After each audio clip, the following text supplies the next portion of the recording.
Кутмандуу кечиңиздер менен эфирде күн жүрүш маалымат программасынын кезектеги чыгарылышы. Аны менен мен Акылай Акыналиева тааныштырам. Саламатсыздарбы? Алгач чыгарылыштан кыскача. Карылар үйүндө кайрадан жаңжал. Социалдык мекеменин кызматкерлери кысымга кабылдыбы? Качан мен урдап саттым? Да, айтпайсың, качан мен урдадым? Бактарактар куурап калуу коркунучунда. Борбордогу суга суу тартыштыгы. Мына бүгүнкү күнү сайда эч кандай суу жок, шаарга суу берилген жок. Дары жебеген көңгө пышкан. Уулануудан сак болуңуз. Дарбыз өстүрүүгө дасыккан дыйкандардан кеңеш. Тандаганда мына сызыктар агарып, мыналар агарып калат, мына сызыктар. Мына агарып калат да, таза бышкандар да мушулар.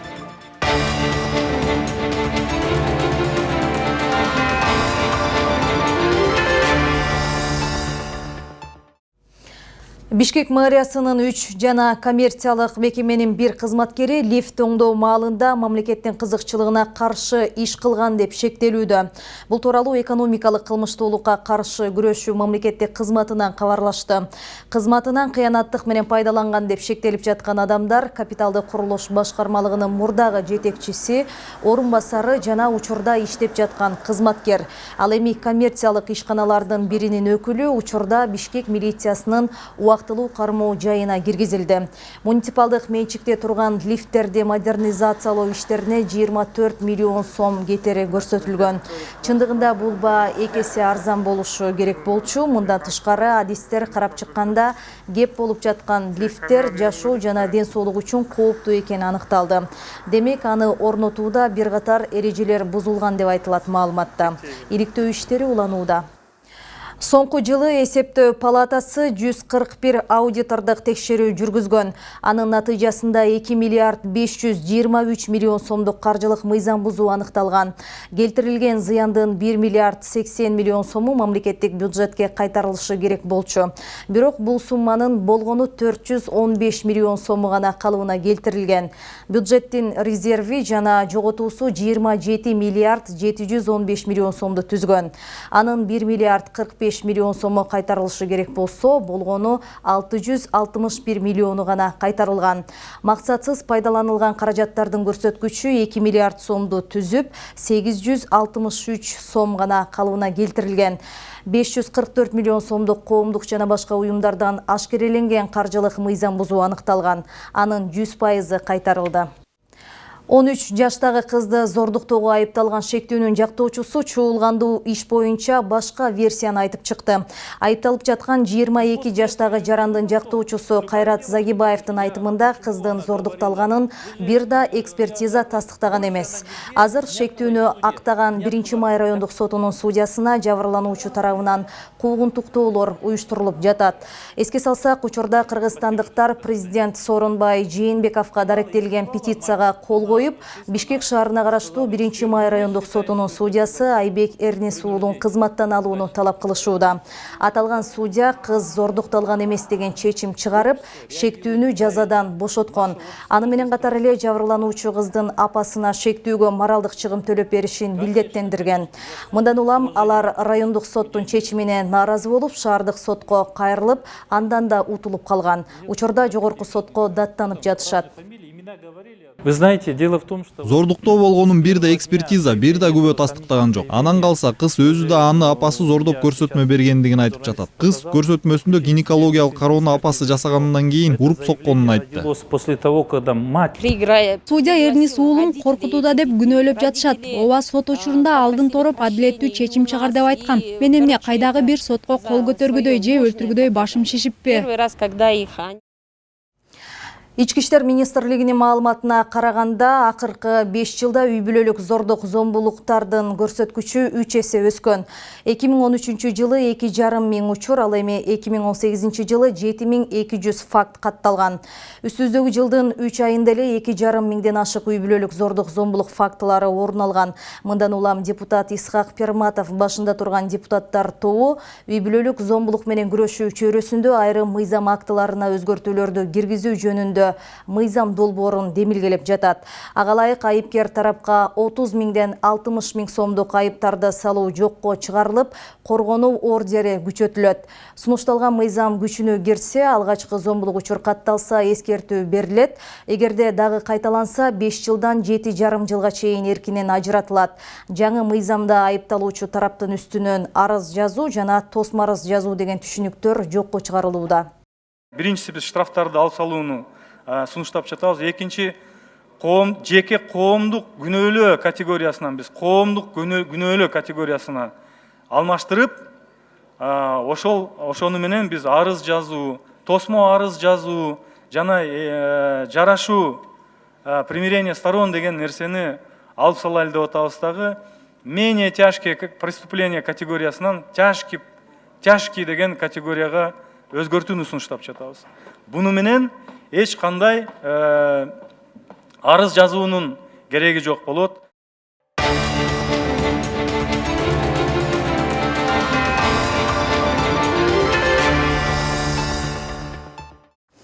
Бишкек шаарындагы карылар үйүндө кайрадан жаңжал. Социалдык мекеменин айрым кызматкерлери начар эмгек шартына жана жетекчилик тарабынан көрсөтүлүп жаткан басмырлоого нааразы болуп, бийликтин көңүл буруусун суранууда. Ашпозчулар, медайымдар жана тех персоналдар жарым жылдан бери тынымсыз кысымга кабылып келишкенин айтууда. Бул билдирүүлөр боюнча жетекчиликтин өзү кандай пикирде? Кабарчыбыз Чынара Нурсейитова билип келген. Карантиндик чектөөлөрдөн улам карылар үйүнө сырттан эч ким киргизилбей жаткандыктан 15ке жакын кызматкер короого чыгышты. Алардын арасында ашпозчулар, санитарлар жана тех персоналдар бар экен. Кысымга кабылып жатабыз деген карылар үйүнүн кызматкерлери бизди көрөр замат интернат үйүндөгү көйгөйлөр жөнүндө айтып киришти. Карылар үйүнө мен 8 жыл болду иштегеним. Бир немем жок, жакшынакай иштеп келатам. Мына ушулар келди, бүттү. Назиранын фамилиясын да билбейсиз? Отдел кадр. Анан элемне биздин неме графигибизди түзөттү эле, силерге положено эмес. Баланча иштеген, кеткиле. Өзүнүн кишиси келет, ошол иштесин. Биз эмнебиз, биз неме эмеспиз да. Көрсө карантин мезгилинде карылар үйүнүн бир нече кызматкери иштен бошотулган же белгисиз мөөнөткө өргүүгө чыгарылыптыр. Нааразы болуп жаткандардын пикиринде жаңы жетекчилик алардын айлыктарын кыскарткан. Эми мындагы социалдык кызматкерлер менен ашпозчулар айына болгону 5-7 миң сомго гана иштөөгө мажбур. Ошондой эле алардан 24 сааттан ашык иштөө талап кылынганына нааразы болуп жатышат. Мындай режимде иштөө физикалык жана моралдык жактан кыйын дешүүдө. Алар карылар үйүнүн жетекчилиги, кадрлар бөлүмүнүн башчысы менен биргеликте эски кызматкерлердин өз калоосу менен жумуштан кетиши үчүн ушундай оор эмгек шартын атайлап жаратууда. Азыр бирisi менен 7 иштеш керек. Старший повар, 2 повар, бирөө картошка ачыган, овощ ачыганы, бирөө зал жуган уборщица, анан кук работница менен официант. Ошондой 7 иштеш керек бирisi менге. А данный время бизде азыр 3-тен 2-ден иштеп атабыз. Анан бир жерде 200ге жакын киши бар. Анан бүт бизде лифт деген жок. Лестница көтөрүп чыгабыз, көтөрүп түшүрөбүз бардыгын.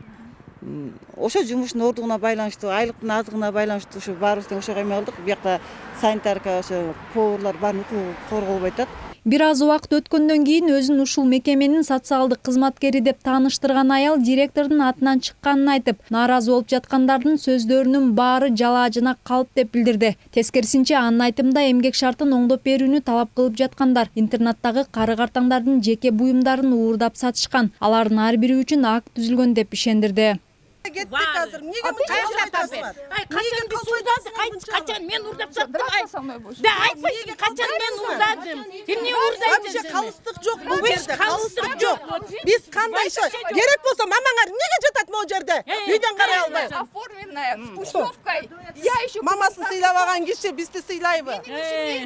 когда они стали... Биздин жумуш оор деп арыздана башташканда аларга берилген кошумча жарым штаттарды кыскартып, бошогон орундарга адамдарды алалы деп чечтик. Кадрлар бөлүмү жумуш менен камсыз кылуу кызматына чалып, кызматкерлерди ишке алган. Бирок алар көп болсо 2 күн иштеп кетип калышты. Себеби башка ашпозчу өзүнө караштуу кызматкерлер аркылуу кысымга алат. Они выживают, потому что Эки жактын ызы чуусунан кийин ушул каарылар үйүндө 15 жылда эмгектенген Гүлбара Козубаева аттуу аял жакында иштен мыйзамсыз айдалганын айтып даттанды. Айтымында учурда каарылар үйүндө шарт начар, жетекчилик кызматкерлерди өз жана бөтөн деп бөлөт. Ал эми каарылар үйүндө баш калкалап жаткан улгайган кишилер тоюнуп тамак жешпейт жана кийим кечеги каралбайт. Ошондой эле аларга жакшы мамиле жасалбайт. Мындан улам ал азыркы директор Адилбек Козубаев кызмат ордун ээлөөгө моралдык укугу жок деп эсептейт. Арыдан бери 15 кишини уволить этти. Баарыбызга үстөмдүк кылат. Анча-мынча замечанияны баарын реагировать этпейт. Мисалы үчүн биякта деген избиение инвалида болуп приказ берет, бул деген өзү эметпейт, приказ берет. Инвалидди камаган күндөр болду суук жерге, салаган күндөр болду указ берет. Анан кийин эметсе эле отвергать этет да жок мен эмес деп. Белгилей кетсек, бул Бишкектеги каарылар үйүндөгү алгачкы жаңжал эмес. Интернаттын айрым кызматкерлери директор Козубаевди кызматтан алуу талабы менен башкы прокуратурага кайрылган. Алар социалдык мекемеде карыяларга кол көтөрүүлөр орун алып, гуманитардык жардамдар адилеттүү бөлүштүрүлбөй жатканын жазышкан. Чынара Нурсейитова, Алтынбек Саакиев, Нью ТВ. Борбор калаада 10 күндөн бери сугат суу таңкыстыгы уланууда. Суунун тартыштыгы шаар четиндеги эгиндердин жана калаадагы бактарактардын куурап кетүүсүнө алып келиши мүмкүн. Кургакчылык эмнеден улам жаралууда, тиешелүү мекемелер бул багытта кандай иш алып барууда? Кийинки материалдардан көрүңүз.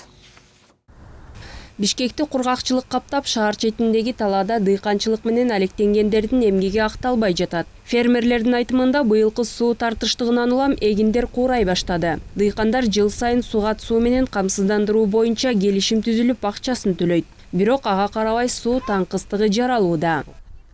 50 сотук жерди сугарыш үчүн мага где-то 7-8 саат убакыт кетет да. 9 саат убакыт кетет. А 9 саат убакытта мен майлы эртең менен келсин, суу мага тийген болсо, мен сугарып бүткөндөн менден кийин көчүрөт болуш керек да. Алда 9 саат сугарат. Ал 9 саатта уже суу жок да. Ошо өздөрү обещать эткен сууду досконально жеткизип бере албайт да. Ар убактарда эртең менен эрте жок болуп калат. Анан койку биз суу берип атабыз деп айтышат, обещать этет. Ал суу толуп келгичекте бир күн убакыт өтөт. Суу жоктун айынан азыр ушул жерде огороддо мынакей. Тиккендери турат азыр. Ушул огород бир эле жолу суу ичти азыр данный времяда. Жашылдандыруу муниципалдык ишканасынан билдиришкендей, эгин талаалардан сырткары калаанын көптөгөн райондорундагы арыктарда, каналдарда дээрлик 10 күндөн бери суу жок. Бактарактар куурап калуу коркунучунда турат. Аларча сайынын жээгинде турабыз. Сайдын нугунда азыр суу жок. 13 июндан баштап суу тартыш боло баштады. Мына бүгүнкү күнү сайда эч кандай суу жок, шаарга суу берилген жок. Бул жерден 3 районго суу бөлүштүрүп берилет. Эми жылда мынчалык такыр сай кургап калчу эмес эле, анча-мынчадан суу келип, азыраак келчү эле. Бирок быйыл ушул 13 июндан бери суу тартыш болду. Бактар адамды ысыкта күндөн жана чаңдан коргойт деген экологдор климаттын өзгөрүүсүнө каршы күрөштө дарактардын салымы чоң экенин билдиришет. Алар көмүртекти соруп, кычкылтекти бөлүп чыгаруу менен эле чектелбей, суу сел ташкындарынын кесепетин азайтат. Экологдор бактардын куурап калуусуна туура эмес суугаруу да себеп болорун айтышат. Хотелось бы сказать, что, к сожалению, мы сейчас с вами наблюдаем. Тилекке каршы учурда бактарактар көз алдыбызда куурап жок болуп жатат. Буга бир чети суу тартыш болсо, бир жагы шаарыбызда дарактар туура эмес жайларга тигилген жана суу жеткирүү да кыйын болууда. Жашыл экологияны сактоо үчүн баарыбыз кайдыгер карабашыбыз керек. Шаар бийлиги болсо суу таңкыстыгын бийик тоолордо суук болуп, кардын эрибей жатышы менен түшүндүрүүдө. Жашылдандыруу муниципалдык ишканасы кургакчылыкты жоюу максатында жер астынан суу чыгаруу жолу менен Борбор калаадагы өсүмдүктөрдө жана бактарактарды суугаруу иштери жүрүп жатканын каарлады. Кайсы жерде скважиналар менен мүмкүнчүлүгүбүз бар жерлердин баарын ошо скважиналар менен сугарып атабыз да. Трубалар жана тамчылатып сугаруу, чачыратып сугаруу дегендер бар. Ошолор менен сугарып атабыз. Андан тышкары бизде водовоз бар. тазалыктын жардамы менен водовоздордун алып ошолорду жана газондорду кургатып ийбей колубуздан келишинче сугарып атабыз да. Но бул убактылуу нерсе да. Жана водовоздор менен сугарган убактылуу нерсе, убактылуу кармап турчу нерсе да. Азыр ушул эки биздин шаарда чоң көйгөй болуп атат да. Эске сала кетсек, 2019 дагы Бишкекте суу катуу көйгөйү жаралган. Бүгүнкү күндө шаарда авто суугаруу иштери жүргүзүлүүдө. Бирок бул убактылуу гана чаралар деген жашылдандыруу ишканасынын өкүлдөрү, эгерде тоолордо кар эрибей абал өзгөрбөсө, жашыл өсүмдүктөрдү сактап калуу кыйын болоорун коңгуроо кагышууда. Тазагүл Милбекова, Тилек Жуматаев, Нью ТВ. Дарбыз коondун сезону башталгандыктан дарыгерлер сапатына көңүл бөлүп, жакшылап текшерип туруп, андан кийин гана сатып алууну сунуштайт. Азыр айыл чарба өсүмдүктөрүнүн аталган түрлөрү сатыкка жаңыдан чыгып жаткандыктан нитраты нормадан көп болууда. Андыктан ар бир жаран ден соолугун ойлосо, өмүр сакчыларынын кеп кеңештерине кулак салууга тийиш. Учурда базарларда, соода жайларында сатылып жаткан коон дарбыздардын сапаты, баасы менен төп келеби? Дүйшүн Шаршенбеков билип келген. Дәрі жебеген көңгө пышкан, көңгө. Равшанбек Атабеков 30 жылга чукул убакыттан бери дарбыз эгип, бышканда сатып оокат кылат. Быйылда Аксы районунун Кызылжар айылынан чаккан аянтка дарбыздын уругун сээп, түшүмүн алууда. Дыйкан быйылкы жыл оор болуп жатканын белгилейт. Себеби урукту жазда 2 жол эгүүгө туура келген. Анткени алгачкысын жаздагы үшүк алып кеткен. Ушундан улам жылдагыдай көлөмдүү дарбыздар быйыл жок. Андай деле дары жебеген. Эми дары жебесе бишпейт экен, кызым. Кичине жалатабыз, основной көңгө бышкан. Эч кандай отравление болбойт. Таза, өзүбүздүн кол бала. Пешенетер ошо дарбызыбыз.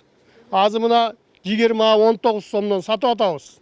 Равшанбек мырза дарбызга химиялык жер семиткичтерди көп деле кошо бербейт. Белгилүү өлчөмдө гана азыктандырбаса, калган учурда жалаң гана малдын кыгы менен табыгы жактан тазасын алганга аракет кылат. Дарбыз өстүрүүгө дасыккан дыйкан сапаттуусун тандап алуу боюнча тажрыйбасы менен бөлүштү. Тандаганда мына сызыктар агарып, мыналар агарып калат, мына сызыктар. Мынактар агарып калат да, таза бышкандар да ушулар. Ушулар бәрisi. Ичи бәри кып-кызыл, жакшы.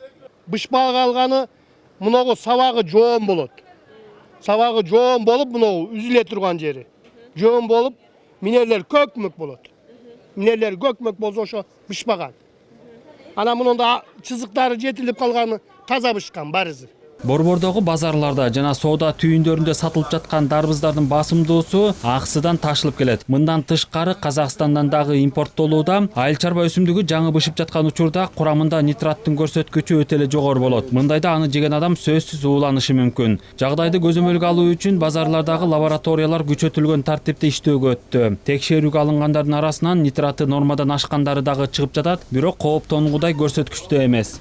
Арбуз коондордуку көбүрөөк чыгып атат, биртике 2 эсе көп чыгып атат.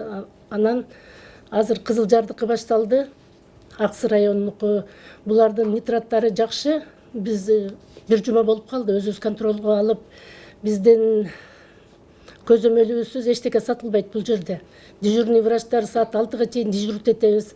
Дарбыз коондогу нитраттын көрсөткүчү жогору болгондуктан өткөн жылы 1 адам ууланган. Быйыл мындай учур каттала элек. Соңку жылы жалпылап алганда уулануу боюнча 150 факты катталган. Андан 500дөн ашык адам жабыркаган. Жыл башынан бери болсо 40тан ашык уулануу келип чыккан. Пандемия учурунда өздүк гигиенаны сактоо боюнча жарандар арасында байма-бай түшүндүрүү иштери жүргүзүлүп жатышы уулануунун көрсөткүчүнүн азаюусун шарттоодо. Биз айтат элек, азыркы кездеги ошо жаңы чыгып баштаган арбуздардан кичине кооптонуу болуш керек адамдардачы. Себеби ал арбуздар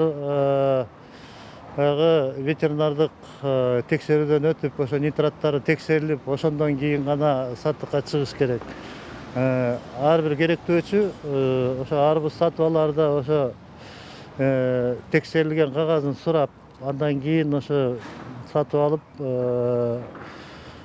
колдонсо болот да.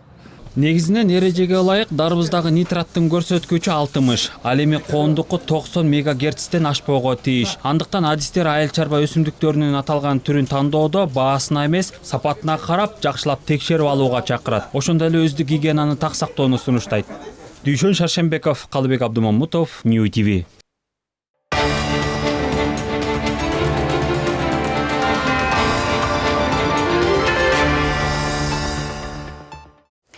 Кыргызстан профсоюз федерациясына караштуу Ысык көлдөгү Көгүлтөр ысык көл менен Ысык ата ден соолукту чыңдоочу санаторийи 15 июндан тарта ишин жандантты. Эртең дагы эки мекемеси жумушун баштаса, калганы 22 июндан кийин кардарларын кабыл алууга киришет. Эпидемиологиялык абалга байланыштуу эс алуучуларды кабыл алуунун жаңы тартиби иштелип чыкты. Ага ылайык санаторийлер, эс алуу үйлөрү менен мейманканалар ар бир конокту бирден бөлмөгө жайгаштырат. Үй бүлөсү менен баргандарга гана 2-ден 3-төн жайгашууга уруксат берилет. Ошондой эле адамдардын топтолуусун азайтуу максатында эс алуучулар тамакты топторго бөлүнүп, кезектешип ичишет. Мындан тышкары имараттардын ичине дезинфекциялоочу жабдуулар коюлат.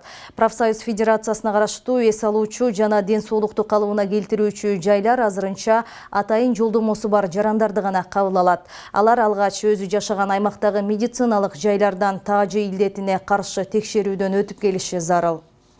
Башка шарттарда кабыл алсак, бүгүнкү күндө бир эс алуучуга бир эле комната берилип, ал эми жанагындай столовый, башка мындай эл көбүрөөк топтолчу жерлерде 50 кишиден ашырбай кабыл алып тейлегиле деген нормаларды коюп атабыз. Бул албетте эми кыйыныраак болуп атат. Мисалы үчүн ошол эле көл жээгиндеги пляжда мисалы үчүн эл көбүрөөк топтошот, билесиңер, ошол жерде разметкаларды коюп биз көзөмөлдүк кылышыбыз керек экен, бирок элди арыбас, берибас, мындай жат, тигиндей жат деп көзөмөлгө алган менен эл аны кандай кабыл алат? Мына ушул жагынан кичине мынагы эл арасында түшүндүрүү иштерин жүргүзүп, кичине тоскоолдуктар болушу мүмкүн деп атабыз. 6 мамлекет быйыл өз жарандарын ажылыкка жибербей турганын жарыялады. Бул тууралуу чет элдик басылмалар жазышууда. Дүйнөдөгү мусулмандар эң көп жашаган Индонезия өлкөсү, Малайзия, Сингапур, Таиланд, Камбоджа жана Бруней мамлекеттеринин бийлиги быйыл жарандарын ажылыкка жибербөө чечимин кабыл алды. Быйыл Индонезия үчүн 220 000, Малайзияга 36 000, Брунейге 1000 квота берилген болчу. Учурда Сауд бийлиги быйылкы ажылыкты токтотуу маселесин карап жатканы да айтылууда. Дүйнөлүк пандемия болбогондо мусулмандардын ажылык зыяраты быйыл 28 июндан 2 августка чейин деп белгиленген болчу. Эгер быйылкы ажылык зыярат ишке ашпай турган болсо, анда соңку тарыхтагы жаңы окуя болмокчу. Муну ушундай жаңылыктар менен бүгүнкү берүүбүздү жыйынтыктайбыз. Кечиңиздер көңүлдүү улансын, саламатта туруңуздар.